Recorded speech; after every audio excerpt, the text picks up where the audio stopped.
रक्षाबंधन की शुरुआत आखिर कैसे हुई? इसके पीछे एक नहीं, कई पौराणिक कथाएं प्रचलित हैं। आइए जानते हैं उनकी पूरी कहानी।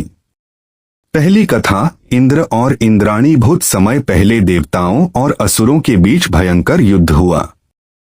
यह युद्ध लंबे समय तक चलता रहा और धीरे धीरे देवताओं की शक्ति कमजोर पड़ने लगी। देवताओं के राजा इंद्र भी इस युद्ध में संकट में पड़ गए। अपनी चिंता लेकर इंद्र देवगुरु बृहस्पति के पास पहुंचे और उनसे मार्गदर्शन मांगा। तब बृहस्पति ने इंद्र को रक्षा विधान करने की सलाह दी।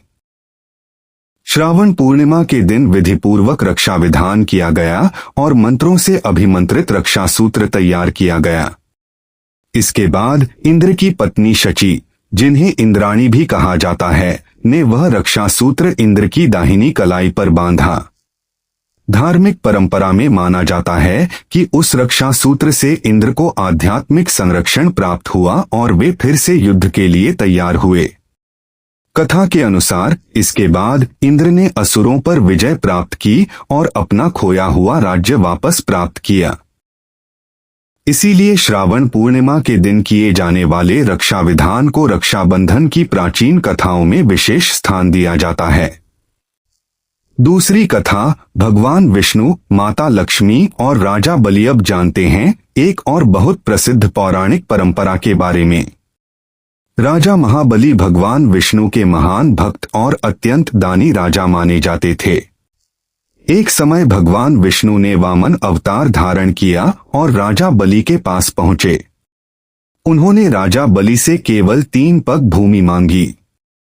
राजा बलि ने अपना वचन पूरा किया। भगवान वामन ने 2 पग में पृथ्वी और आकाश को नाप लिया। तीसरे पग के लिए राजा बलि ने स्वयं अपना सिर आगे कर दिया। राजा बलि की भक्ति और समर्पण से प्रसन्न होकर भगवान विष्णु ने उन्हें सुतल लोक का राजा बनाया और उनकी रक्षा के लिए वहीं रहने का वचन दिया। भगवान विष्णु के सुतल लोक में रहने के कारण माता लक्ष्मी चिंतित हुई। लोकप्रिय धार्मिक परंपरा के अनुसार श्रावण पूर्णिमा के दिन माता लक्ष्मी राजा बलि के पास पहुंची और उन्हें रक्षा सूत्र बांधकर अपना भाई स्वीकार किया।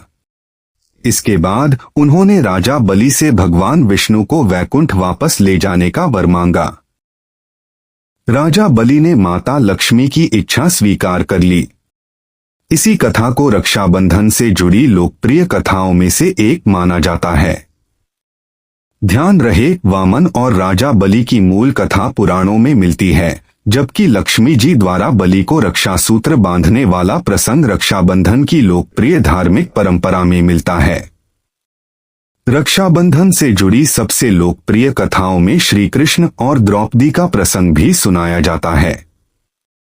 कथा के लोकप्रिय रूप के अनुसार एक अवसर पर श्री कृष्ण की उंगली में चोट लग गई। द्रौपदी ने यह देखा तो उन्होंने बिना देर किए अपने वस्त्र का एक टुकड़ा फाड़कर श्री कृष्ण की उंगली पर बांध दिया। द्रौपदी के इस स्नेह और अपंत्व से श्री कृष्ण बहुत प्रसन्न हुए।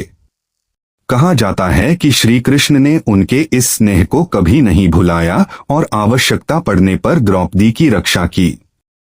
इसीलिए यह कथा आज भाई बहन जैसे पवित्र स्नेह, विश्वास और रक्षा के भाव से जोड़कर सुनाई जाती है।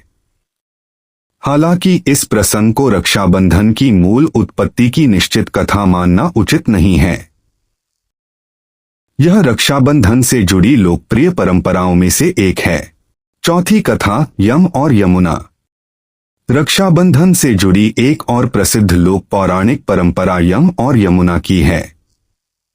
कहा जाता है कि यमुना अपने भाई यमराज से बहुत स्नेह करती थीं और चाहती थीं कि उनके भाई उनके घर आएं।